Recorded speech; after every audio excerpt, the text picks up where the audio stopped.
প্ৰিয় শ্ৰোতা দৰ্শক, আমাৰ মাজত আছে এগৰাকী বিশিষ্ট আবৃত্তিকাৰ, গুৱাহাটী অনাতাঁৰ কেন্দ্ৰৰ অংশকালীন ঘোষিকা প্ৰেৰণা খনিকৰ।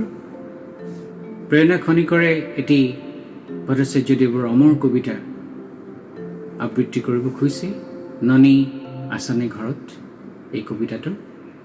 কবিতাৰ শিৰোনাম ননী আছনে ঘৰত। বতাহজাকত তেজৰ চিটিকনি আহি আছে। ননী আছনে ঘৰত? ক'ব পাৰনেও তেজৰ চিটিকনি পৰি আছে? ঘৰত, বিচনাত, পৃথিৱীত তেজৰ দাগ। এই বাউলী বতাহত কেনি গলিও শুন? নেজানো নেকি সিহঁতে আলহী সোধে এপিয়লা তৰুণ তেজেৰে। তয়ো যদি সজাও টেবুলত ভাল পোৱাৰ সলনি তেজ, থাকিবনে মধুভকতৰ টোকাৰী? মোৰ আফালিছগৈ ক'ত নেদেখ নেকি তেজৰ বৰষুণত সকলো শিল হৈ গৈছে। মই সাগৰলৈ বুলি পাতি পাৰি থৈছো, তই চোতালৰ নিয়ৰ কণাকো নিচিনা হলি। মোৰ হৈও তই মোৰ নহলি। উভতি নেচালি, কথা নুশুনিলি, কিমান কলো কাণ পাতি শুন সাগৰতলীৰ মাত। গছে গছে ফুলৰ শৰাই চা, গধূলি সন্ধিৰ ছাঁ পোহৰত গাটো এবাৰ দিয়া। কেনেকৈ পাহৰো তোক, তই যে মোৰ পেট মোচা। দুখৰ নিশাটোক এতিয়াও ৰিঙিয়াও। ননী আছনে ঘৰত? ক'ব পাৰনেও মোৰ চকুযোৰ মোৰ চচমাতকৈও পুৰণি হৈ গৈছে। সঁচাক সঁচা বুলি ক'বলৈ বল নাইকিয়া হৈছে। মোৰ ওঠ হেতা পৰিছে, পুৰণি বিষবোৰে উকাইছে। চালে চালে লগা ঘৰত সখীৰ জ্বৰ। মই মাত এষাৰকে দিব পৰা নাই। তোৰ শৰীৰত কি গজিছে অ ননী? নেজ নে মাংস পেশী? কি ভূতে লম্ভিছে তোক? হতাশুৰ সময়ে তোৰ কাণত কি বিষ ঢালিছে? কিয় পাহৰিছ অহিৰ ভৈৰৱ? কি ভাবিছিলো জান? বুকুৰ পোহৰতে বাটটো পাবিগৈ সাগৰখন। তই সোণালী মাছ, সাঁতুৰিবি, নাচিবি। কি ভাবিছিলো জান? তই এই চাকিটো জ্বলাবি। এতিয়া চাকি জ্বলাইছে ৰাতিৰ ভূতে। তেজ মুয়ে ধৰিছে মোক, বুটলা শব্দবোৰ সৰি পৰিছে। অঁকা ছবিখন মচ খাইছে, এন্ধাৰে হুমি আইছে। শিয়ালটো সাৰে আছে, তাৰ চকু পানীত উটি অহা মৰা হত। তই মনিবি কেনেকৈ অ ননী? সেনাপতিবোৰক কেনেকৈ চিনিবি? কেনেকৈ কবি তই পাপৰ ভাগি নহ? তই যে মোৰ পেট মোচা। দুপৰ নিশাটোক এতিয়াও ৰিঙিয়াও। ননী আছনে ঘৰত? ক'ব পাৰনেও গোটেইখন তেজৰ দাগ। তই উভতি আহো শুন, সূতাডাল নিচিঙিবি। মাজনিশাও দুৱাৰ খুলি থৈছো, তই মৰুভূত সোমাইছগৈ, তাত নৈ শুকাই। আহো উভতি আহ, কোনেও নুশুনা উচুপনিবোৰ শুনি। তই আহিলেই শব্দবোৰ আকৌ বুটলি ছবিখনলৈ আদৰি আনিম এজন কবি। বুকু পোহৰ কৰি আহোঁ উভতি আহ, বালি ফালি উলিয়াওঁ হেৰুৱালৈ। তয়ে ময়ে আকৌ এবাৰ সাগৰলৈ বুলি পাতিটো পাৰোঁ। আহ বননি আহ। ধন্যবাদ। ধন্যবাদ প্ৰেৰণা, তোমাক মই আন্তৰিক ধন্যবাদ জ্ঞাপন কৰিছোঁ। এই ভট্টাচাৰ্যদেৱৰ যিটো অমৰ কবিতা, এই কবিতাটো তুমি অতি সুন্দৰকৈ আবৃত্তি কৰিলা আৰু আমাক আপ্লুত কৰিলা, আমাক চিন্তাৰ খোৰাকো দিলা। তোমাক ধন্যবাদ জনাইছোঁ। প্ৰিয় শ্ৰোতা দৰ্শক, আমাৰ মাজত আন এগৰাকী বিশিষ্ট ব্যক্তি আছে। তেখেত হৈছে শ্ৰীযুত কীৰ্তিকমল ভূঞা। তেখেত অসমৰ এগৰাকী বিশিষ্ট গীতিকাৰ, কবি, অনুবাদক। মই ভূঞা দাদাক নলীন্দ্ৰ ভট্টাচাৰ্য সম্পৰ্কে কিছু কথা ক'বলৈ অনুৰোধ জনাইছোঁ। আজি পৰম শ্ৰদ্ধেয় নলিনীধৰ ভট্টাচাৰ্য ছাৰৰ চতুৰ্থ মৃত্যুতিথি। এই উপলক্ষত মই তেখেতৰ পুণ্যস্মৃতিত সশ্ৰদ্ধ প্ৰণিপাত নিবেদিছোঁ। শ্ৰদ্ধেয় ভট্টাচাৰ্য, যাক মই ছাৰ বুলি মাতিছিলোঁ, মোৰ সৈতে এটা ঘৰুৱা সম্পৰ্ক আছিল।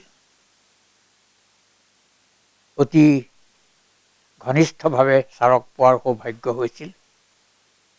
গতিকে মই ছাৰৰ ব্যক্তিগত দুই এষাৰ কথা আজি মোৰ ক'বৰ মন গৈছে। ব্যক্তিগত জীৱনৰ কথা বা ব্যক্তি হিচাপে ছাৰৰ কথা। কাৰণ এগৰাকী কবি, সাহিত্যিক, অনুবাদক, সমালোচক আৰু সৰ্বোপৰি মানৱ দৰদী ব্যক্তি হিচাপে ছাৰৰ ব্যক্তিত্ব যিমান উজ্জ্বল, ঠিক তেনেকেই এগৰাকী মানুহ হিচাপে, এজন মানুহ হিচাপে ছাৰ সমানেই উজ্জ্বল। তেখেতৰ এফালে প্ৰতিভাৰ উজ্জ্বলতা, আনফালে মানৱপ্ৰেমী ব্যক্তিত্বৰ উজ্জ্বলতা। এই দুয়োটি উজ্জ্বলতা, দুয়োটি বিভাই মিলি সোণত সুৱগা চৰাৰ দৰে হৈছে। অনেক ব্যক্তি আছে, ক'বলৈ দ্বিধা নকৰোঁ, ভাল সাহিত্যিক, কিন্তু ভাল সমানে মানুহ নহ'ব পাৰে। ছাৰ এনেকুৱা এটা সময়ৰ প্ৰতিনিধি, এনেকুৱা এটা সময়ৰ পৰা ছাৰ ওলাই আহিছিল, এনেকুৱা এটা পৰিৱেশৰ পৰা ওলাই আহিছিল যি আমাৰ দেশৰ ইতিহাসৰ এটা অতি গুৰুত্বপূৰ্ণ সময় আছিল। পৰিৱৰ্তনৰ যি আকাংক্ষা, সেই আকাংক্ষাৰ গুৰুত্বৰে সেই সময় চিহ্নিত আছিল। মোৰ মনলৈ এই মুহূৰ্তত এষাৰ কথা আহিছে। গান্ধীজীৰ মৃত্যুত সুখ্যাত বিজ্ঞানী আইনষ্টাইনে এষাৰ কথা কৈছিল। তেখেতে কৈছিল যে এটা সময়ত এখেতৰ দৰে, গান্ধীজীৰ দৰে এজন মানুহ পৃথিৱীত আছিল, ইয়াত খোজকাঢ়ি ফুৰিছিল। এই কথাষাৰ মানুহে, পৰৱৰ্তী প্ৰজন্মৰ মানুহে হয়তো বিশ্বাস কৰিবলৈ টান পাব। গান্ধীজীৰ বেলিকা কথাষাৰ বিশ্বৰ দৃষ্টিত কোৱা হৈছে, পৃথিৱীৰ পৰিপ্ৰেক্ষিতত কোৱা হৈছে। কিন্তু এই পৰিপ্ৰেক্ষিত অসমলৈ আনি মই ক'ব খোজোঁ, আৰু কোৱাটো মোৰ ভুল নহ'ব বুলি মই ভাবিছোঁ, যে আমাৰ অসমৰ পৰিসৰত, অসমৰ পৰিপ্ৰেক্ষিতত এনেকুৱা এজন মানুহে যে ছাৰৰ দৰে, নলিনীধৰ ভট্টাচাৰ্য ছাৰৰ দৰে এজন মানুহ ইয়াত আছিল, ইয়াত ঘূৰি ফুৰিছিল, ইয়াত কাম কৰিছিল, এনে কথা হয়তো আৰু কিছু প্ৰজন্মৰ পিছত মানুহে বিশ্বাস কৰিবলৈ টান পাব। কাৰণ তেখেতৰ দৰে সৎ, সহজ, সৰল, সদালাপী, সদাচাৰী, এনে গুণসম্পন্ন আৰু কিমান ব্যক্তি আমি আজি হয়তো বিচাৰি পাম বা ভৱিষ্যতলৈ বিচাৰি পাম, এইটো অতি সন্দেহৰ বিষয়। গতিকে এই কথাষাৰ মই অসমৰ পৰিপ্ৰেক্ষিতত ছাৰৰ ক্ষেত্ৰতো মই প্ৰযোজ্য বুলি ভাবি মই কথাষাৰ কৈছোঁ। কাৰণ অনেক প্ৰতিকূল পৰিস্থিতিতো ছাৰে আছিল স্থিতপ্ৰজ্ঞ। ছাৰক একোৱে তলাব নোৱাৰিছিল, সহনশীল আছিল। যেতিয়া হয়তো আমাৰ দৰে মানুহে বা যিকোনো সাধাৰণ মানুহে হয়তো ক্ৰোধত উন্মত্ত হৈ পৰিলেহেঁতেন, তেনেকুৱা পৰিস্থিতিটো ছাৰে শান্ত শিষ্ট স্থিতপ্ৰজ্ঞ হৈ সকলো সহ্য কৰি গৈছিল। এইবিলাক আমি জানো। সেইকাৰণেহে ছাৰক মই এনেকুৱা এটা অভিধা, এনেকুৱা এটি সন্মান দিবলৈ মই আগবাঢ়িছোঁ। ছাৰে মধু ভকতৰ কথা কৈছিল, কবিতাত কৈছে। মোৰ সৈতে বহি থাকোঁতে এইবিলাক কথা ছাৰে মাজে মাজে কয়, পুৰণি কথা।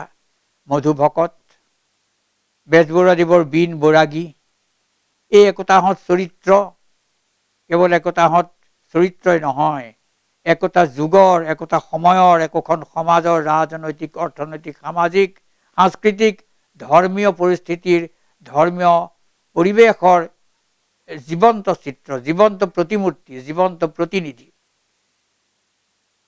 এই আমি মধু ভকতৰ লগত অকল মধু ভকতৰ লগত আমি অকল মধু ভকতকে হেৰুৱা নাই। তেনেকুৱা একোটা পৰিস্থিতি, তেনেকুৱা এখন সমাজ, তেনেকুৱা একোটা সময়, একোটা অতি অনুকৰণীয়, অতি স্মৰণীয় সময় আমি হেৰুৱাইছোঁ। ঠিক যিদৰে বেজবৰুৱাদেৱৰ বীণ বৈৰাগীৰ লগতো আমি সেই সময়ৰ ঐতিহ্য, সেই সময়ৰ ঐশ্বৰ্য, সেই সময়ৰ বৈভৱ, আমাৰ সাংস্কৃতিক সামাজিক সম্পদ আমি হেৰুৱাইছোঁ। আৰু এই যে মধু ভকতৰ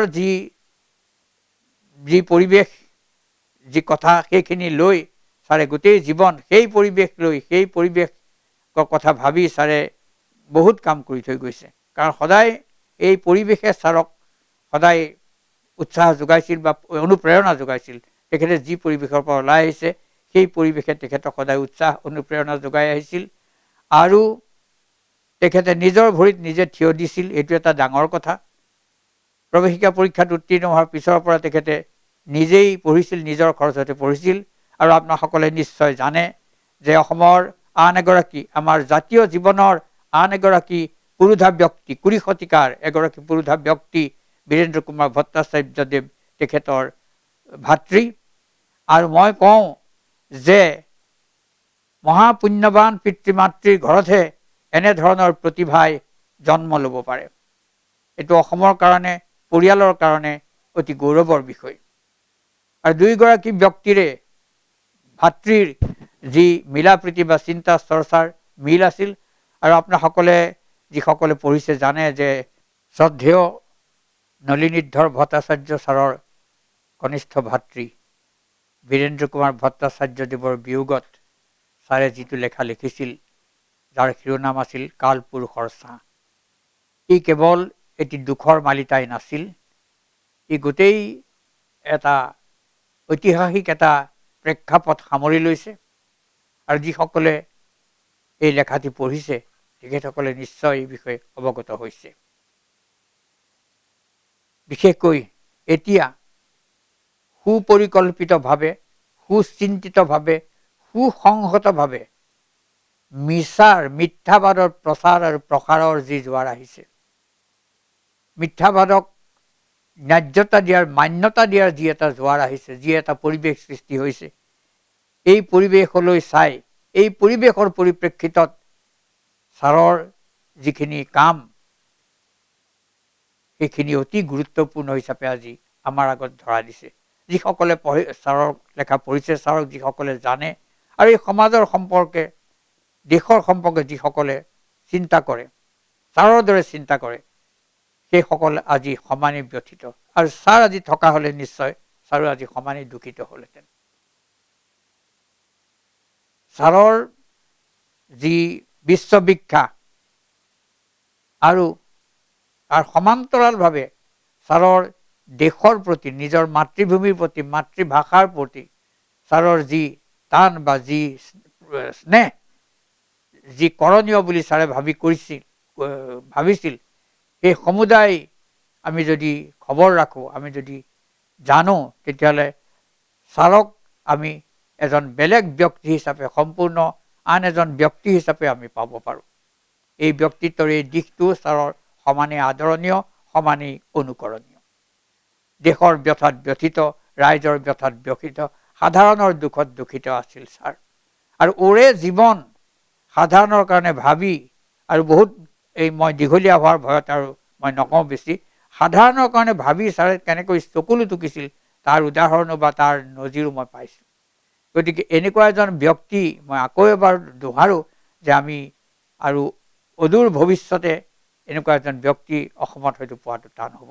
সকলো দিশৰ পৰা মানুহ হিচাপে, সাহিত্যিক হিচাপে, কবি হিচাপে, শিল্পী হিচাপে, সমালোচক হিচাপে।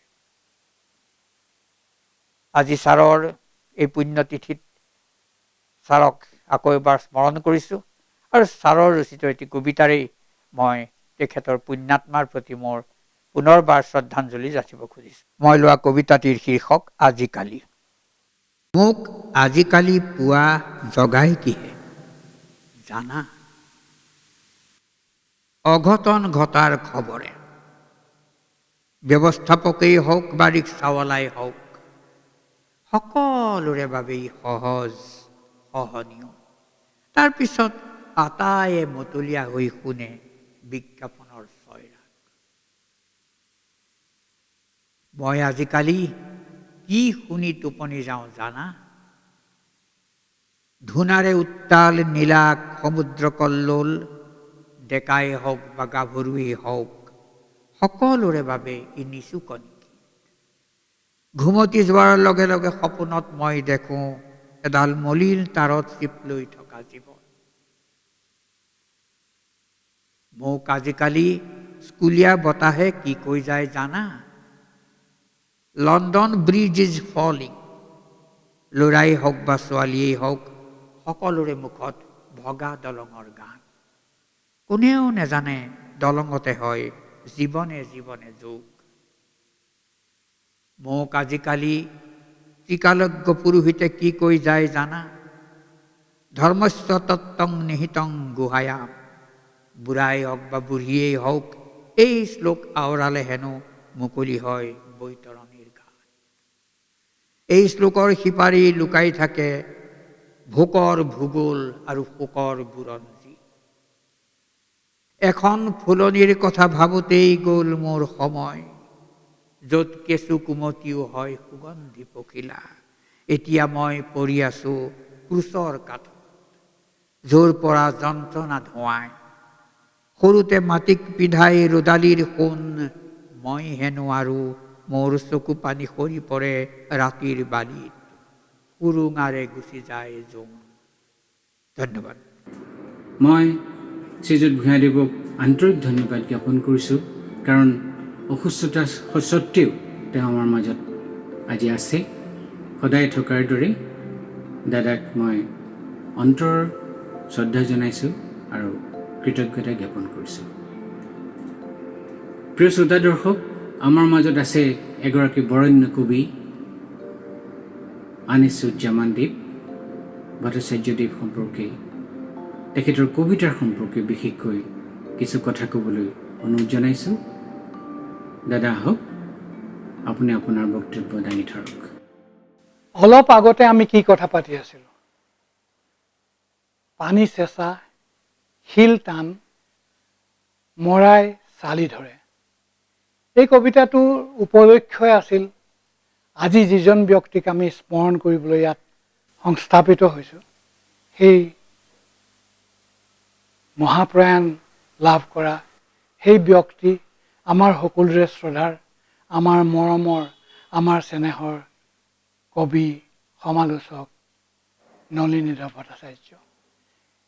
তেওঁক উদ্দেশ্যিয়ে কবিতাটো লিখিছিলে আমাৰ বিশিষ্ট কবি নীলমণি ফুকনে। আমি স্কুলত পঢ়া দিনৰ পৰাই নলিনীধৰ ভট্টাচাৰ্যক এইকাৰণে জানিছিলোঁ যে 1962-63 চনমান হ'ব, মই মনত পাহৰিছোঁ, যে তেওঁ এখন আলোচনী বোধকৰ মণিদ্বীপত তেওঁ চোৱাকৈ ডক্টৰ জীৱাকু, বৰিছ পেষ্টাৰনেকৰ ডক্টৰ জীৱাকুখন অনুবাদ কৰি প্ৰকাশ কৰিছিলে। আৰু তাতেই আমি আনন্দিত হৈছিলোঁ, আমি তেওঁৰ সংস্পৰ্শলৈ আহিছিলোঁ। কায়িকভাৱে নহয়, আমি তেখেতক তেতিয়াই পাইছিলোঁ যে এজন অসমত কোনোবা এজন আছে যি নেকি পাশ্চাত্য লেখক বা ৰাছিয়ান বা অন্যান্য লেখকসকলৰ ৰচনা অসমীয়া সাহিত্যক সমৃদ্ধি কৰিবলৈ চেষ্টা কৰি আছে। বৰিছ পেষ্টাৰনেকৰ ডক্টৰ জীৱাকো এখন উল্লেখযোগ্য গ্ৰন্থ, যিখন গ্ৰন্থ কঠিনো, সেইখনক চোৱাকৈ প্ৰকাশ কৰাৰ লগে লগে তেওঁক ইমান অসমীয়া কৰি তেওঁ প্ৰকাশ কৰিছিলে যে আমি আপ্লুত হৈছিলোঁ। পৰৱৰ্তী কালত যেতিয়া আমি 1968 চনত যেতিয়া আমি গুৱাহাটীলৈ আহোঁ ইউনিভাৰ্চিটিত পঢ়িবৰ কাৰণে, তেতিয়া তেওঁৰ সংস্পৰ্শলৈ আহিছিলোঁ। প্ৰথম আমাক নীলমণি ফুকন, ভৱেন বৰুৱাক চিনাকি কৰাই দিছিলে ডক্টৰ হীৰেণ গোহাঁই। তাৰপাছত ফুকন ছাৰৰ কাৰণেই এদিন নলিনীবালা ভট্টাচাৰ্যৰ কাষ পাওঁগৈ। আৰু এই ঋষিতুল্য মানুহজনক পাই আমি কেনেধৰণৰ আনন্দত উৎফুল্লিত হৈছিলোঁ সেইটো আমি আজি ভাষাৰে ক'ব নোৱাৰোঁ। তেওঁক বহু সময়ত পাইছোঁ, তেওঁৰ ঘৰলৈ গৈছোঁ, তেওঁৰ কাষত বহিছোঁ, এজন ঋষিৰ কাষত বহি থকা যেন লাগিছিলে। কাৰণ তেওঁ এইকাৰণেই কৈছোঁ যে আমি ঋষি কেনেকুৱা আছিলে নাজানো, আমাৰ এটা বিশ্বাস আছিলে ঋষিসকলে কম কথা কয়, কাকো বেয়া নাপায়, সকলোকে নিজৰ বুলি ভাবে। সেই চেতনা তেওঁ প্ৰাণত থকাটো আমি অনুভৱ কৰিছিলোঁ। আৰু সেইকাৰণে আমি তেওঁক মহান বুলি আমাৰ হৃদয়ে স্বীকাৰ কৰিছিলে। 2015 চনত কবি সন্মিলনৰ মই যি সময়ত সভাপতি আছিলোঁ সদৌ অসম কবি সন্মিলন, তেতিয়া তেখেতক আমি সন্মান দিছিলোঁ তিতাবৰলৈ লৈ গৈ এখন মুকলি সভা, অনেক মানুহৰ তাত সমবেত হৈছিলে। সেই মুকলি সভাত তেখেতক কাব্যঋষি উপাধিৰে আমি সন্মান দিছিলোঁ। আৰু সেই সন্মান আমি বিভিন্ন সময়ত বিভিন্ন কবি সাহিত্যিকক দিছোঁ আৰু তেওঁক কাব্য ঋষি দিছিলোঁ। পৰৱৰ্তী কালত আমি নগেন শইকীয়া, নীলমণি ফুকন, হীৰেণ দত্ত সেইসকলকো দিছোঁ। কিন্তু ঋষি যিটো উপমা, ঋষিৰ যিটো সন্মান, সেই সন্মানটো তেখেতকে দিয়া হৈছিলে। তেখেতৰ এটা বিশেষত্ব আছিলে, তেওঁ যিখিনি কথা কৈছিলে, যিখিনি কথা লিখি দিছিলে, সেইখিনি কথা কোনো কাকো বিশেষ উদ্দেশ্য কৰি কোৱা নাছিলে। কাৰণ মানুহে বহুতে আজিকালি উদ্দেশ্য প্ৰণোতিৰ বাবে কথাবিলাক কয়, কোনোবা এটা বিশ্বাসত নিজকে বিমোহিত কৰি পেলাই কিবা ক'বলৈ চেষ্টা কৰে। তেওঁ কিন্তু নাছিলে, তেওঁক কোনোৱে দক্ষিণপন্থী বুলি কৈছিলে, কিন্তু সেইটো আমি তেওঁৰ লিখাত, তেওঁৰ ভাৱনাত পোৱা নাই। তেওঁ কিন্তু এটা কথা কৈছিলে, তেওঁ যে মই সদায় এই সাধাৰণ মানুহখিনিৰ লগতে থাকিবলৈ বিচাৰোঁ, তেওঁলোকৰ ভাৱ ব্যঞ্জনা, তেওঁলোকৰ চেতনা স্ৰোতৰ লগত মোৰ প্ৰাণৰ সুঁতিটো মিলাই দিয়াটো মই বিচাৰিছিলোঁ। আৰু সেই কথা তেওঁৰ ডিফু সাহিত্য সভাৰ কবি সন্মিলনত তেওঁ কৈছে। পৰৱৰ্তী কালত আনকি তিতাবৰ অধিৱেশনতো তেওঁ সেই কথাটো প্ৰকাশ কৰিছে যে সৰু মানুহৰ লগত মই থাকি বেছি আনন্দ পাওঁ। সৰু মানুহ মানে সাধাৰণ মানুহ, যিসকল মানুহ সাধাৰণ মানুহৰ লগত মিলি থাকে, সেই মানুহৰ লগত তেওঁ মিলি থাকিব বিচাৰিছিল। আৰু সেইটোৱে তেওঁৰ মানসিক উৎকৰ্ষতাৰ প্ৰধান মাধ্যম। তেওঁ তাৰ মাজেদি তেওঁৰ উৎকৰ্ষতা লাভ কৰিছিলে। তেওঁৰ বিভিন্ন কবিতা, তেওঁৰ এটা কবিতা ননী আছনে ঘৰত, সেই কবিতাটোৱে যদিও অন্যান্য কবিতা আছে, বিষ্ণুৰাভাক লৈ লিখিছে, পেট্ৰিছ লুবুম্বাক লৈ লিখিছে, মঘাই ওজাক লৈ লিখিছে, কিন্তু তেওঁৰ এই কবিতাটো যে ননী আছনে ঘৰত, এই কবিতাটো এইটো যদি ইংৰাজীত অনুবাদ কৰে সেইটো পৃথিৱীৰ এটা বিখ্যাত কবিতা হ'লহেঁতেন। কিন্তু আমাৰ তেনেকুৱা এটা প্ৰচাৰ ধৰ্মিতা নাই আমাৰ মাজত। আৰু তেওঁ নিবিচাৰে যে তেওঁৰ প্ৰচাৰ ভাৰতৰ বাহিৰলৈ ক'ৰবাত যাওকগৈ, সেইটো বিচৰাত তেওঁ কাৰোবাৰ হয়তো অনুবাদ কৰিব পাৰিলে। সেই কবিতাটোৱে তেওঁৰ জীৱনৰ এটা ইংৰাজীত যিটো টাৰ্ণিং পইণ্ট বুলি কয়, সেইটোৱে ৰূপ লাভ কৰিছিলে। আমি সেইটো বিশেষভাৱে সচেতনভাৱে তেওঁক লক্ষ্য কৰিছিলোঁ। তেওঁৰ সেই মহানুভৱতা কবিতাটোত কেনেধৰণে প্ৰকাশ কৰিছে। তেওঁ ৰাতিও যে দুৱাৰখন খুলি থ'ব, তেওঁ কাৰোবাক মাতিছে, তেওঁ উভতি আহিব, সেই কথাটো বেয়া। তেওঁ গোটেই জাতিটোকেই তেওঁৰ নিজৰ মাজলৈ আহিবলৈ, নিজৰ প্ৰাণৰ মাজত সোমোৱাই ল'বলৈ চেষ্টা কৰিছিলে এখন খোলা দুৱাৰেদি, যিখন দুৱাৰ তেওঁ অইনে বন্ধ কৰি দিছে, যিখন তেওঁ খুলি দিছিলে। আৰু সেইটোৱে তেওঁৰ মহত্ব। তেওঁৰ নিচিনা একে ধৰণৰ ভাৱনাবোধৰ মানুহ হয়তো অসমত জন্ম হয় নহয় মই নাজানো, কিন্তু আমি কামনা কৰোঁ তেওঁৰ মৃত্যু দিৱস নহয়, সাধাৰণতে যেতিয়া জন্ম দিৱস পাতোঁ, আমি সদায় যিজনৰ জন্ম দিৱস তেনেকুৱা এজন মানুহ অসমত জন্ম হওক বুলি আমি প্ৰাৰ্থনা কৰোঁ। তেওঁৰ আজি মৃত্যু দিৱসতেই মই সেই প্ৰাৰ্থনাটো কৰিছোঁ, যাতে তেনে এজন ব্যক্তি আমাৰ মাজলৈ আকৌ আহে। ক'ৰবাৰ অসমৰ কোনোবা এটা চুক এটাত জন্ম লয়, তেওঁ যেনেকৈ জন্ম লৈছিলে ঢেকীয়াখোৱা নামঘৰৰ ওচৰত, তেনেকৈ কোনোবাই যেন এজন ব্যক্তি, তেওঁৰ দৰে বিখ্যাত হ'ব পৰা এজন ব্যক্তি যেন অসমত আকৌ জন্ম হয়, তাকেই আমি সদায় কামনা কৰোঁ। এই মহান ব্যক্তিজনৰ সান্নিধ্য লভা মানে আমি এটা ওখ পাহাৰৰ কাষত আশ্ৰয় লোৱা, আৰু সেই আশ্ৰয়টো আমি লাভ কৰিছিলোঁ, তাৰে আমি গৌৰৱান্বিত। আমাৰ মুষ্টিময় কবি আছে যিসকলৰ সাধনাৰ বলত আজি আমি আগবাঢ়িবলৈ সাহ কৰিছোঁ। আমি এখন পশ্চিমৰ দুৱাৰ খুলিবলৈ আমি নিজকে গৰিয়ান কৰিবলৈ আগবাঢ়িছোঁ। মই আনিছ দাক আন্তৰিক ধন্যবাদ জ্ঞাপন কৰিছোঁ। তেখেত এগৰাকী বিশিষ্ট কবি, স্বৰ্গীয় ভট্টাচাৰ্যদেৱৰ নিকট সান্নিধ্যত থকা এগৰাকী ব্যক্তি। মই আনিছুজ্জামান দেৱক মোৰ আন্তৰিক ধন্যবাদ জনাইছোঁ, শলাগ লৈছোঁ।